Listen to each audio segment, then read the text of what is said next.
Salam sejahtera. Utama TVS malam ini semestinya bersama saya Ruben Gomez dan rakan penyampai. Saya Odlin Katani, ini antara tajuk-tajuk utama malam ini. UPSR dimansuhkan sepenuhnya sementara pentaksiran tingkatan 3 PT3 bagi tahun 2021 dibatalkan. 7.7 juta ringgit perolehan tambahan peralatan bagi merawat pesakit COVID-19 di Sarawak. Bantuan khas RM500 untuk semua grade pegawai perkhidmatan awam negeri sempena perayaan Aidilfitri dan Gawai 2021.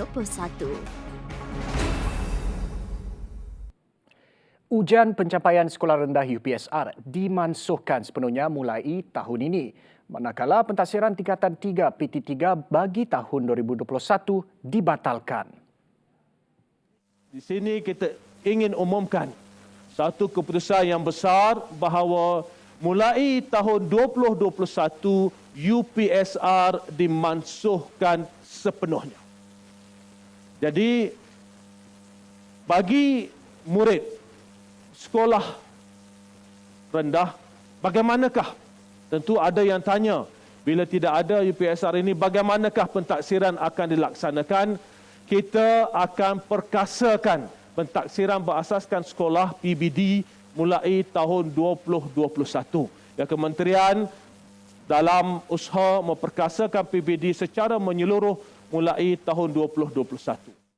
Selaras dengan pemansuhan UPSR, pentaksiran alternatif sekolah rendah PASR bagi murid berkeperluan khas masalah pembelajaran juga dimansuhkan.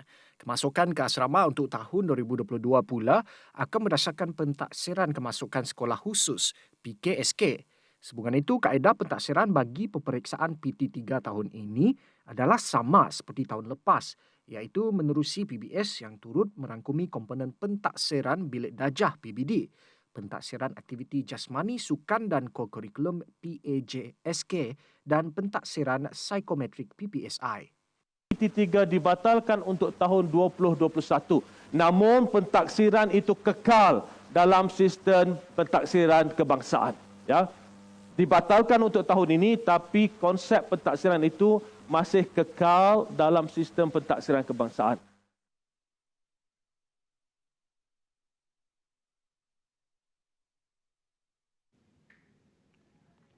Sementara itu, berdasarkan tinjauan, rata-rata memberi pandangan berbeza terhadap keputusan Kementerian Pendidikan Malaysia itu. Pada pendapat saya tidak bersetuju dengan keputusan yang telah dibuat oleh Kementerian Pendidikan Malaysia. PT3 dan UPSR amat penting bagi murid-murid kerana dengan adanya ujian ini kita sebagai ibu bapa tahu penguasaan dan kefahaman anak kita dalam sesi pembelajaran mereka. Dengan ini juga kita sebagai ibu bapa lebih cenderung untuk mengetahui anak-anak kita ini dia lebih cenderung kepada aliran sains ke aliran teknikal ataupun aliran seni. Okey, saya sebagai ibu bapa kepada anak yang masih bersekolah di sekolah rendah sekarang amat tidak bersetuju dengan keputusan pihak Kementerian Pendidikan Malaysia tentang pemansuhan PT3 dan UPSR pada tahun ini. Ini amat tidak baik untuk semua pelajaran budak-budak zaman sekarang sebab kebanyakan kita tidak dapat menilai tahap kepakaran mereka, tahap mereka belajar macam mana dan susah untuk kita tahu dan berharap sangat agar kementerian tidak memansuhkan benda inilah. Terdahulu, Presiden Kesatuan Guru Sarawak STU Adam Prakash berkata STU sangat bersetuju UPSR ditamatkan kerana peperiksaan itu telah memberi tekanan yang sangat hebat kepada murid, guru dan ibu bapa yang berusaha mencapai kecemerlangan. Telah tidak sebenarnya berfokus kepada aktiviti-aktiviti lain tetapi hanya kepada fokus untuk berjaya dalam UPSR kerana permintaan ibu bapa untuk skor seberapa banyak A yang boleh kerana keperluan untuk mendapat berapa banyak A sebagai kelayakan masuk ke sekolah berasrama penuh, ya, dan ini adalah tekanan kepada anak-anak yang berada di sekolah.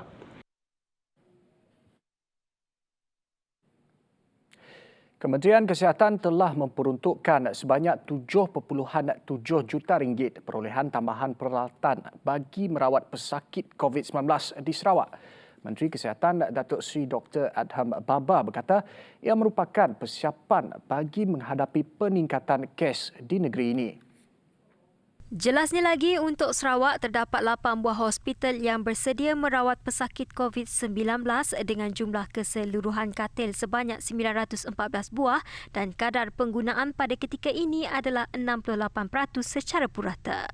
Manakala secara keseluruhannya, jumlah katil rawatan COVID-19 di hospital serta pusat kuarantin dan rawatan COVID-19 PKRC Negeri Sarawak adalah sebanyak 7,347 dengan kadar penggunaan 58%. KKM telah membutuhkan sebanyak ringgit Malaysia 7.7 juta kepada Hospital Imam Sarawak bagi perolehan tambahan peralatan perubatan termasuk 22 ventilator, 16 patient monitor, 15 ultrasound dan 14 PAPR. Bagi Hospital Sibu pula, peruntukan sebanyak 9.18 juta telah diberikan bagi pembelian alat untuk tambahan 13 katil ICU meliputi alatan seperti 13 ventilator, 13 patient monitor, 5 high nasal flow cannula, 3 syringe pump, 21 infusion pump, 2 non-invasive ventilator, 2 kelengkapan hemodialisis dan 2 ultrasound. Dan juga selain itu, Hospital Sibu turut menerima 5 ventilator sumbangan dari Kerajaan Arab Saudi.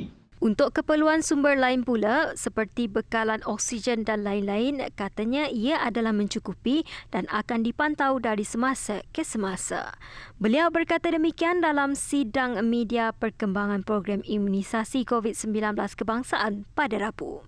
Sementara itu, berhubung data dan laporan analisis harian COVID-19 yang dikeluarkan Kementerian Kesihatan KKM, Dr. Adam berkata ia adalah sahih dan tepat serta telah diverifikasi pada semua peringkat kementerian.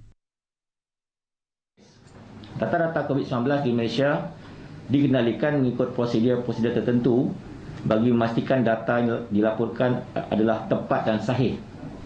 Semua keputusan ujian yang dijalankan sama ada di klinik kesihatan kerajaan, di hospital maupun fasiliti perkhidmatan kesihatan swasta adalah wajib untuk dimuat naikkan ke dalam sistem informasi makmal kesihatan awam ataupun SIMKA. Sistem itu, ujarnya lagi, akan dipantau oleh KKM melalui Pejabat Kesihatan Daerah PKD, Jabatan Kesihatan Negeri dan Makmal Kesihatan Awam Kebangsaan bagi memastikan tindakan sewajarnya diambil. PKD bertanggungjawab untuk membuat siasatan, menguruskan kemasukan sama ada ke hospital, pusat kuarantin dan rawatan berisiko rendah PKRC atau dirawat di rumah berdasarkan penilaian risiko yang dijalankan, dan PKD juga menjalankan saringan ke atas kontak rapat dan mengeluarkan arahan kuarantin. Data yang telah lengkap dari PKD akan dihantar ke Pusat Kesiapsiagaan dan Tindak Cepat Krisis CPRC Negeri sebelum disalurkan ke CPRC Kebangsaan. Data dari semua negeri diterima selewat-lewatnya 12 hari oleh Pasukan Pengurusan Data di CPRC Kebangsaan. Kerajaan akan memulakan pemberian suntikan vaksin jenis AstraZeneca kepada mereka yang mendaftar secara sukarela di Pusat Pemberian Vaksin PPV khas yang bakal diwujudkan tidak lama lagi. Pemberian vaksin itu berdasarkan pendekatan siapa cepat dia dapat. Menteri Penyelaras Program Imunisasi COVID-19 Kebangsaan Khairi Jamaluddin berkata langkah itu dibuat bagi menangani ketakutan dan kegusaran rakyat terhadap vaksin itu selain tidak mahu mengganggu program imunisasi yang sedang berjalan. Hal ini saya dan Yang Berhormat Datuk Seri Dr. Adham telah bincang dengan teliti tentang penggunaan AstraZeneca ini. Kita tidak mahu membazirkan vaksin ini yang berkesan, yang selamat. Tetapi pada masa yang sama kita memahami bahawa dalam keadaan hari ini mungkin sains dan juga fakta tidak dapat mengatasi kebimbangan orang ramai. Kita akan membuka PPV khas bagi vaksin AstraZeneca dan kita akan buka kepada orang ramai yang secara sukarela setelah melihat segala fakta berkenaan dengan AstraZeneca untuk tampil berdaftar di PPV khas yang akan kita buka ini. Khairi juga menawarkan pemberian vaksin AstraZeneca kepada negeri Sarawak memandangkan ia merupakan negeri yang merekodkan kes jangkitan COVID-19 yang tinggi. Sementara itu, ini maklum balas orang awam mengenai vaksin AstraZeneca. Saya sanggup terima suntikan AstraZeneca sebab the scientific process. Audrey Justin George, kalau saya diberi peluang untuk menyuntik suntikan vaksin AstraZeneca, saya sudi sebab selagi dia diiktiraf oleh KKM, saya rasa vaksin itu selamat. Jadi tidak salah kalau saya diberi peluang untuk volunteer disuntik vaksin itu. Ini pula lain. Pegawai Perkhidmatan Awam menerima baik pengumuman bantuan khas dari negeri Sarawak. Bantuan khas sebanyak RM500 diberi kepada semua grade pegawai Perkhidmatan Awam Negeri sempena perayaan Aidilfitri dan Gawai 2021. Dan inilah antara reaksi penjawat awam berkaitan bantuan tersebut. Februari James ada laporannya. Berkaitan dengan bantuan daripada kerajaan negeri kepada penjawat awam sebanyak 500 pada tahun ini, saya merasakan sangat bertuah atas keprihatinan kerajaan negeri bagi semua penjawat awam meraihkan sambutan Hari Raya dan Hari Gawai pada tahun ini. Pertama sekali, terima kasih atas bantuan yang diberi, walau RM500 yang diberi oleh pihak kerajaan negeri kepada penjawat awam. Sebenarnya bantuan ini merupakan satu bantuan yang sangat baiklah. Dia satu inisiatif yang telah dilakukan oleh kerajaan negeri untuk membantu terutamanya pegawai-pegawai awam yang bekerja sama ada federal ataupun state lah kan. Jadi dalam zaman ataupun era sekarang ni, zaman pandemik dia merupakan satu macam durian runtuh kepada pegawai awam lah, yang penjawat awam. Walaupun dia nampak tidak seberapa sebagaimana yang orang harapkan, tetapi ini sudah memberi satu sikap keprihatinan pihak kerajaan kepada kalangan awam dan banyak membantu dari aspek. Bagi pejabat awam, perkhidmatan awam, memang berterima kasih banyaklah atas sumbangan, atas bantuan khas RM500 untuk semua perkhidmatan awam. Sebab dengan adanya wang berjumlah RM500 tu, mungkin mereka dapat banyak boleh digunakan untuk sempena menyambut perayaan Hari Raya dan Hari Gawai. Ketua Menteri Datuk Petinggi Abang Johari Tun Openg berkata bantuan khas tersebut akan dibayar pada bulan Mei sebelum Hari Raya Aidilfitri dan Gawai yang akan datang. Tambahnya, dalam satu kenyataan pada Rabu, pemberian ini adalah bagi menghargai jasa dan pengorbanan pegawai Perkhidmatan Awam Negeri Sarawak dalam menggalas tanggungjawab menyampaikan perkhidmatan kepada rakyat. Dengan bantuan khas Aidilfitri dan Gawai ini, ianya memberi manfaat kepada penjawat awam terutama dari segi bebanan keuangan, lebih-lebih lagi apabila negara menghadapi situasi pandemik COVID-19. Laporan Februari James bersama dengan juru kamera kami, Nasrullah untuk TVS Kuching.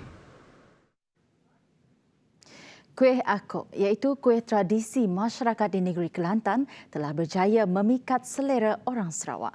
Pembawaan resepi kuih akok oleh Nur Hashah Muhammad Hassan mula terkenal sejak diusahakan dari tahun 2017.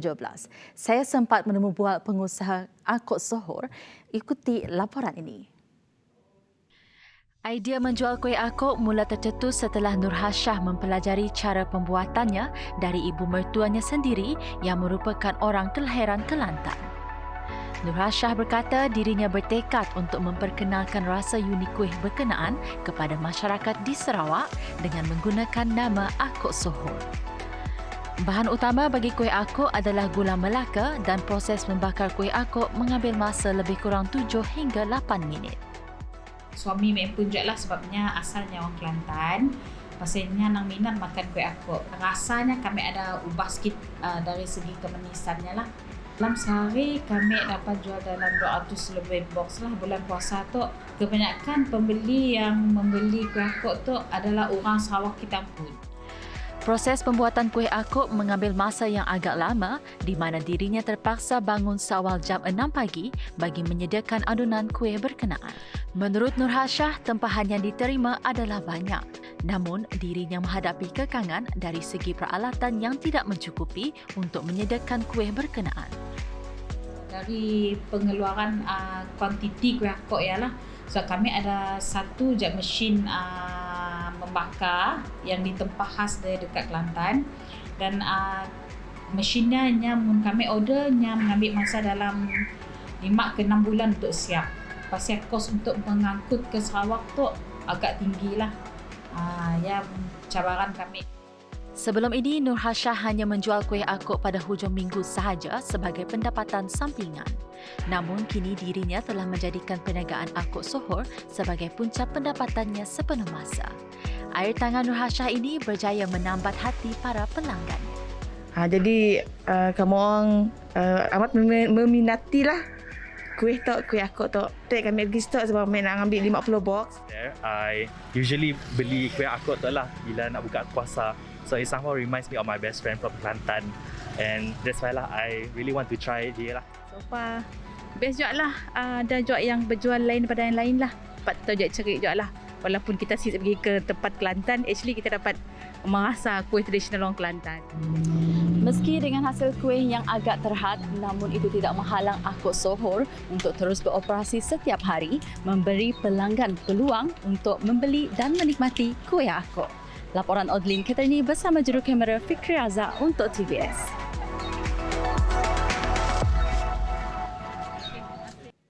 Baik, perkembangan seterusnya. Sarawak merekodkan sebanyak 416 kes baru positif COVID-19 pada Rabu, di mana 48% kes tertumpu di daerah Kapit, Sibu, Bintulu, Meradong dan Miri. Jumlah keseluruhan kes meningkat kepada 29,377 kes. Daripada 416 kes baru yang dilaporkan, seramai 55 orang telah menunjukkan tanda dan mengalami gejala jangkitan semasa saringan dijalankan. Sementara itu, terdapat 6 kes kematian baru dilaporkan dan ia menjadikan jumlah kematian meningkat kepada 171 orang. Dalam pada itu, Jawatankuasa Pengurusan Bencana Negeri Sarawak sekali lagi mengingatkan orang ramai agar terus mematuhi prosedur operasi standard SOP yang ditetapkan bagi memutuskan rantaian COVID-19. Dalam perkembangan lain, Kementerian Kesihatan KKM akan terus menjalankan saringan komuniti untuk mengesan jangkitan COVID-19 supaya tindakan kawalan dan pencegahan dapat diambil segera bagi mengelak berlakunya kluster besar. Menteri Kesihatan Datuk Seri Dr. Adham Baba berkata KKM berwaspada dengan peningkatan kes COVID-19 terutamanya di Sarawak, Kelantan dan Selangor selepas purata pelaporan kes harian COVID-19 di negara ini melebihi 2,500 kes bermula 20 April lepas. Tegas Dr. Adham, pihaknya akan meningkatkan saringan menggunakan health screening booth di lapangan dengan kerjasama perkhidmatan kesihatan swasta dan sukarelawan kesihatan khususnya di kawasan merah. Saringan bersasar juga akan dilakukan di lokaliti di mana prevalence COVID-19 melebihi 10% berdasarkan concordance test menggunakan antigen rapid test kit RTK-AG. Para peniaga Pasar Tamu Sibu Jaya menarik nafas lega selepas mereka dibenarkan beroperasi semula pada Selasa. Namun terselit juga rasa bimbang mengenai pematuhan prosedur operasi standard SOP orang ramai yang datang berkunjung. Pasar Tamu Sibu Jaya sebelum ini ditutup selama 3 hari bagi kerja-kerja sanitasi selepas seorang kaki tangan Majlis Daerah Luar Bandar Sibu dijangkiti COVID-19. Bagi Florence William, penutupan selama 3 hari sudah cukup menjejaskan sumber pendapatannya. Kini beliau gembira kerana ramai pengunjung mula datang dan berharap mereka mematuhi SOP yang telah ditetapkan.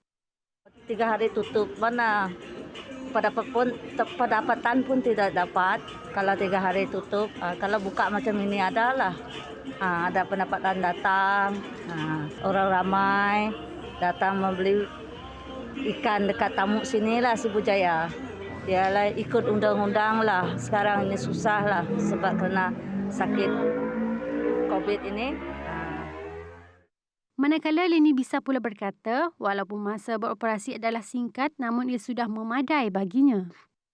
Gembira lah sebab dapat cari duit. Walaupun tidak lama buka tapi sudah senang hati lah dapat cari duit sikit-sikit.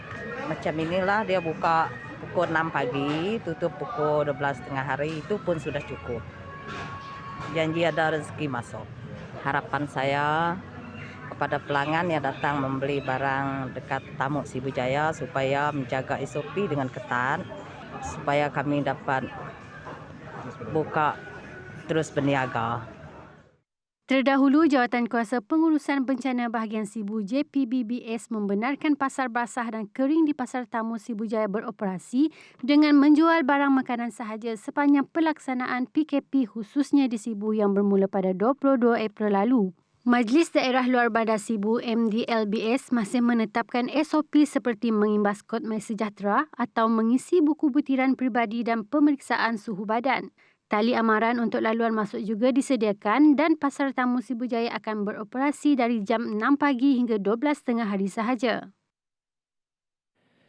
Bulan Ramadan pada tahun ini tidak mengizinkan pembukaan sebarang bazar Ramadan bagi mengelak orang awam daripada berkumpul dan bersesak di sesetengah kawasan. Ia secara langsung memberi peluang kepada pengusaha gerai makanan untuk mempelbagaikan produk jualan mereka. Ikuti tinjauan TVS bersama rakan penyampai Odlin Ketani di beberapa buah gerai makanan yang menjadi tumpuan di Kuching. Tinjauan TVS mendapati peniaga-peniaga mengambil peluang yang ada untuk menambah pilihan makanan bagi pelanggan mereka. Faridah Bujang misalnya telah memilih untuk menjual juadah paling terkenal di Sarawak ketika bulan Ramadan. Lazimnya Faridah menjual nasi ayam Hainan sebagai menu utama gerainya, namun kali ini dirinya memilih untuk menjual kuih bongkol dan bubur pedas sebagai menu utama. Biasanya kuih bongkol, bubur pedas, yang olah sendirilah. Kuih dua-dua lah duit kita nang customer tetap kehangan tetap tahu yang ambil itu. Begitu juga bagi peniaga gerai Bob ABC Faiz Fatullah Obaidillah yang mana dirinya juga telah menambah perisa baharu dalam menu ABC-nya. Katanya menu baharu ini merupakan kreativitinya sendiri sekaligus memberi banyak pilihan kepada pelanggannya. Apa yang baru? Memang ada sikit menu baru lah. Menu ya is buah-buahan ala-ala macam White Lady pun nasalah. Sehubungan itu bagi Sahnizam Samsudin, walaupun tiada bazar Ramadan, sambutan daripada pelanggan tetap semakin meningkat berbanding hari biasa. Berniaga apa? Di situ kami ada menjaga nasi ayam penyet, nasi tomato, nasi biryani. Syukur alhamdulillah setakat tu lama saya ada bazar Ramadan dibuka di Kuching tu. Jadi situlah tumpuan kota orang beli juadah buka. Jadi alhamdulillah sambutan amat menggalakkan.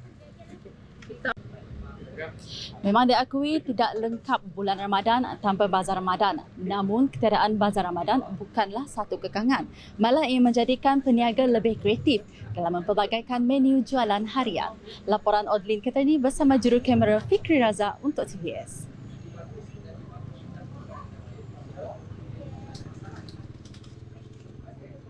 Baik, seterusnya. Seramai 1,150 individu menerima sumbangan berbentuk wang tunai daripada pusaka serta anak-anak syarikatnya pada tahun ini sempena bulan Ramadan Al-Mubarak bagi membantu persiapan menjelang sambutan Hari Raya Aidilfitri dan Gawai. Antara golongan yang menerima sumbangan tersebut termasuklah warga emas, orang kurang upaya, ibu tunggal, anak-anak yatim, mu'alaf serta golongan kurang berkemampuan.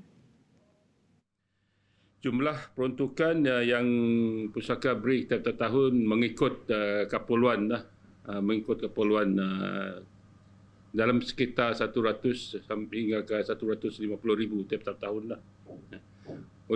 Oleh sebab itulah kita memohonlah, kita berdoa supaya the goose that lay the golden egg pusaka dan anak-anak syarikatnya terus maju supaya ikan terus dapat memberi sumbangan kepada komuniti-komuniti di Tanjung Manis dan sekitarannya.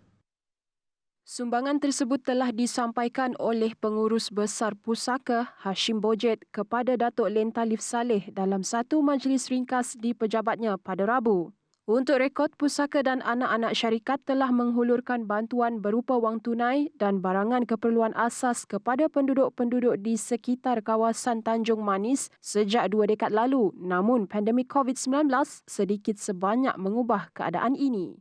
Ternyata pandemik COVID-19 yang melanda dan pelaksanaan PKPB di negeri ini tidak menjadi penghalang kepada pusaka serta anak-anak syarikatnya untuk terus menyumbang kepada golongan yang memerlukan. Tidak lagi berbentuk barangan keperluan asas tetapi mereka terus menyumbang dari segi kewangan. Diharapkan dengan sumbangan ini dapat membantu golongan yang memerlukan dalam persiapan sambutan Hari Raya dan Gawai. Laporan Nur Soheda bersama juru kamera Zain Hashim untuk TVS.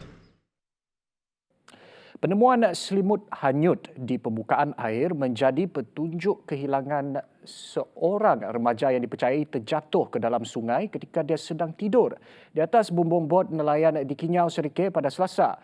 Kehilangan Muhammad Imran Najmi Mokhtar, 18 tahun, hanya disedari rakannya ketika dia tersedar dari tidur kira-kira jam 12.30 malam. Mereka berehat setelah sesi memunggah bukat hanyut. Okey, jadi mereka tertidur dah awal sebelum sesi membuka seterusnya lah. Okay, tiba-tiba sekitar jam 12 malam rakan yang bersama tidur di bahagian belakang, mangsa tidur di atas peti yang menyimpan ikan dan rakan mangsa terbangun dan mendapati rakan mangsa tiada di tempat kejadian setelah memastikan ataupun pencarian di seluruh kapal. Mangsa didapati tiada dia. Rakan mangsa kemudian menghubungi rakan-rakan di kapal ikan lain yang berlabuh berdekatan untuk melakukan pencarian sehinggalah mereka menjumpai selimut milik mangsa.